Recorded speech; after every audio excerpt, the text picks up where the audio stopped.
College football is back, and Coach Prime and the Buffs are ready to roll as they prepare their season opener at Folsom Field against North Dakota State this Thursday. The game is crucial for CU, marking the first of three challenging non-conference matchups. Last season, the Buffs started strong, but faltered, ending with 6 straight losses. Coach Prime and the staff has repooled the roster, adding key players and new coordinators to address their needs, particularly in the trenches. With a mix of returning standouts like quarterback Deion Sanders and two-way star Travis Hunter, and nearly 40 new faces, the Buffs are eager to prove themselves as they return to the Big 12 Conference. Coach Prime is confident in this team's preparation and excited to see them take the field. We know Coach Prime is confident. Oscar, as a Buffs fan, how confident are you going into the season? I'm fairly confident going into the season, Dean. I think there is definitely some work to be done, and obviously there's a lot of unknown with the transfer players. But I think this will be a good challenge for us. I think we do match up well against North Dakota State, but it will be interesting for sure and a good first game because, like I said before, we have so many transfer portal players, and there is a lot of mystery around what this team is really going to look like. But this will be a good game at Boulder. I'm so ready to get back in Folsom Field, man. I'm gonna have to leave class early, head straight to the house, start getting some drinks in. But yeah, I am fairly excited. I know. It feels so great to be back. For all you watching, by the way, we are live from Boulder, Colorado. This is Bus Banter. My name is Dean Frank. This is my roommate and co-host, Oscar Gonzalez Moore. Couldn't be more excited to be here with y'all. We will be podcast pregame and postgame every single week for the rest of this college football season. But let's focus on what's at hand right now. Game 1, North Dakota State. This is definitely a winnable game, but at the same time, we cannot take this team slightly in any factor because if we lose first week, oh my God, I do not want to even see the start of the media and just all the talk behind that. So just like we did last year, we got to come off hot. And I think the boys are ready this year, though. It feels different. It feels like we know that we have the hype, and this year it's all about winning. So we're not here just for the clicks, and I know all that talk behind that, but we are here to win this year. What do you think about that? Yeah, I mean, this right here on my shoulder will immediately go away. You got special things that Colorado does to show off the hype, like leader and dog for Travis and Shador. And this is a really big game. And if we lose this game, it's going to dictate not only the media's view of us, but also everybody is just going to think, man, these guys are not ready to compete with the big dogs. But if we do win this game, I think people would start taking us more serious. It's just a lot of unknown, like I said before, and I think we just got to come out and show them what CU Buffs football is all about. Is there anything particularly you think we need to do to win this game? Yeah, I mean, I think we really need to stop the run. North Dakota primarily 66% of their snaps last year on offense were running the ball, and they do have some workhorses in that backfield. That being said, their secondary is super weak, and I think our wide receivers match up very well against them. So we'll see what BJ Green brings to the table, along with a bunch of these other dogs. A lot of these guys have played for Prime before, which makes me feel better about it in middle school and in other ways building up to college. But yeah, stopping the run is the primary thing I think we need to do. Yeah, I agree. I think definitely in the trenches is where this game is going to be won. And on the other hand, everyone knows about it. This O-line needs to show up.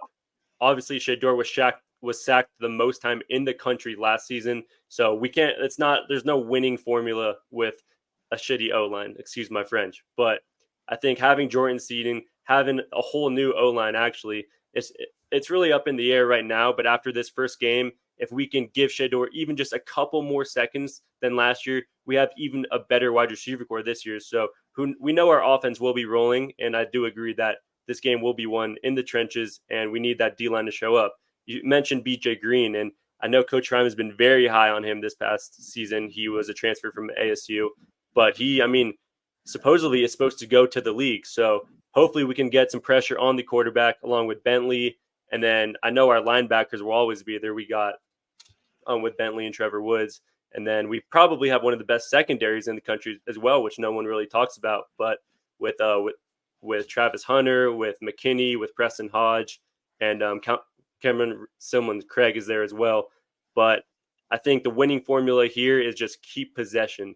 We need to limit turnovers and really just hold the ball as much as we can so that they're playing down, if that makes sense, and they can't really just run the ball because if they're playing down, then they're gonna have to throw the ball, obviously. Yeah. I on that note, obviously I think the offensive line is the hardest part to rebuild, hardest part of the football team to rebuild, especially at the college level. You know, you can't just go into the transfer portal and get a bunch of guys, especially for the O line. You kind of have to build them up from the program. You know, you got to get freshmen recruits and build them up. So I'm not expecting us to have, even with Jordan Seaton, I hope he is amazing and he looks like he's going to be a star player for us. But I'm not expecting the offensive line to be crazy. Like you said, if we could just get a couple more seconds from them, you know what I mean? I think it's really a will thing. Can we hold down the line for half a second more for Shador? Because that is Right. going to make such a big deal. But yeah, I'm not expecting to see a huge jump for the O line. I just want to see some sort of improvement.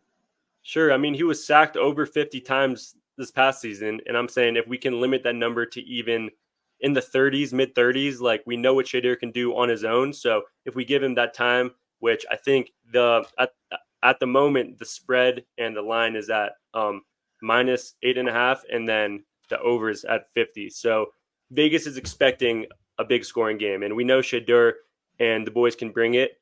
What I'm excited to see is who do you think will be the MVP of this game? Yeah, that's a great question, Dean. I think the MVP, and this is a no-brainer for me, is going to be Travis. I mean, he's probably going to be playing 100 plus snaps this game, which is nuts. And like I said, your secondary can be exposed. I don't even think it's much of a competition. He's going to be showing off on both sides of the ball. I know their quarterback, Jake, excuse me, Cam Miller, is quite the ball player. But I'm looking for Travis to lock down their wide receivers. And I think they should be playing more man just because, like I said, they run the ball a lot more and crashing down.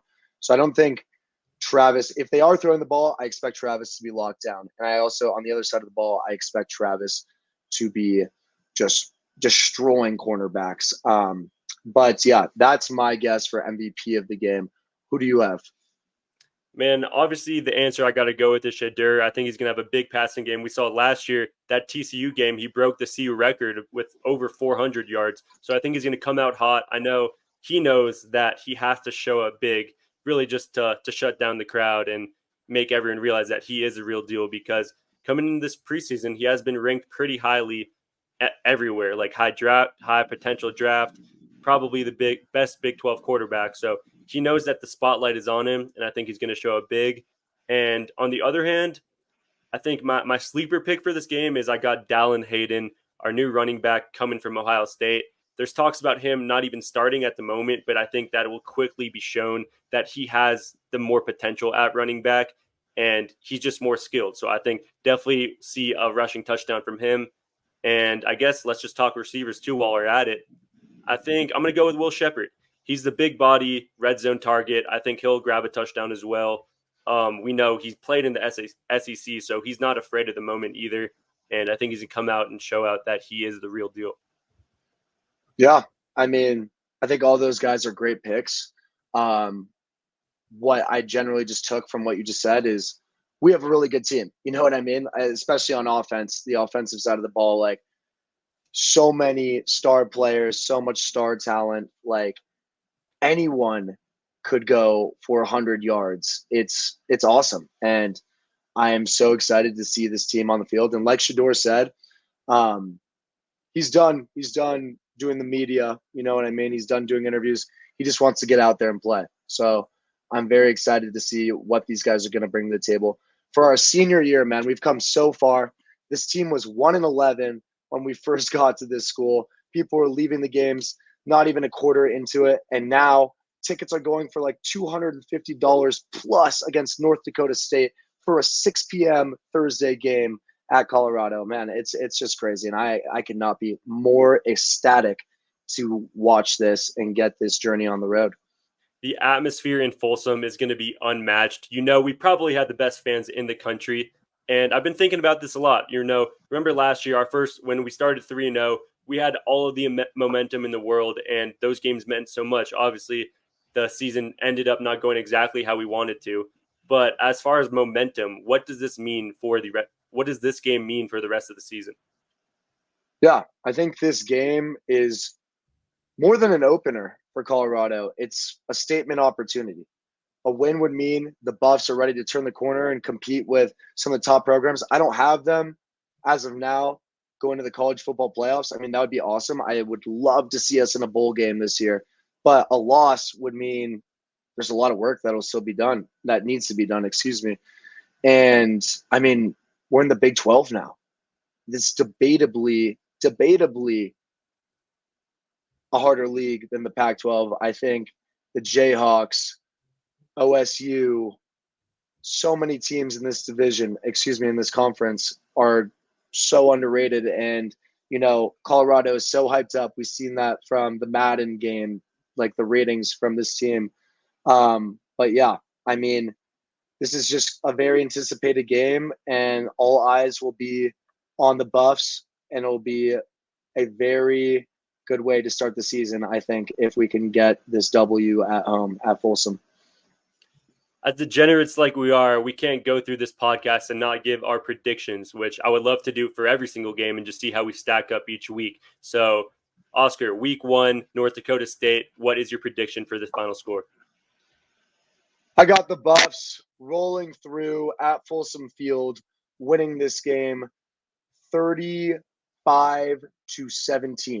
I think NDSU will start off hot, but the Buffs will eventually steamroll them in the second half. How about yourself? I'm going to go. The Buffs are taking the dub, starting the season 1-0, 27-14. I think the spread definitely hits. I don't know about the over, but I think our trenches are actually going to shock a lot of people. I think the O-line is going to give Shedeur a couple more seconds. Keep him, I guess, hopefully not snacked too many times. Obviously, we know it's going to happen, but if we can give him a couple more seconds, who knows what's going to happen. And our D-line, I think, I'm excited. I think this is it's a good first game to, kind of jump in where as later in our season gets pretty hard. So I think we definitely need to take advantage of this game, start off hot in Folsom Field. We will be firing. I can't wait to be there.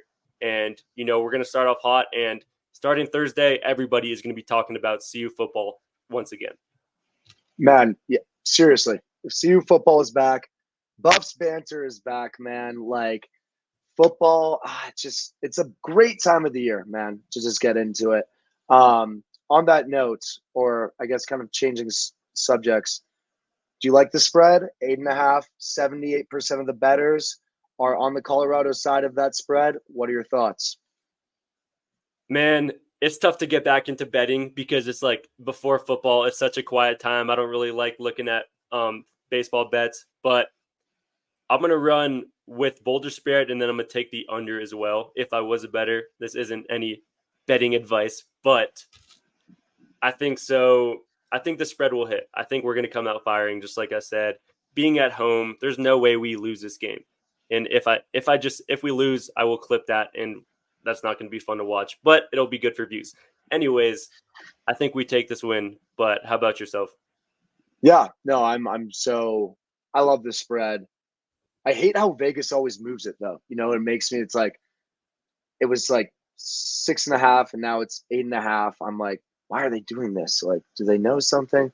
They always Anyways, they always do. They always do. But I like the spread. And I also think home field advantage is huge for us as North Dakota State, their biggest game or their biggest attendance, was in the FCS playoffs last year against Montana, which was 26,000-ish people. And Boulder, I believe, is double that. Folsom Fields can hold double that capacity. So it's like, come on, man. Let's go Buffs. Let's go Buffs. That's all I'll leave the people with.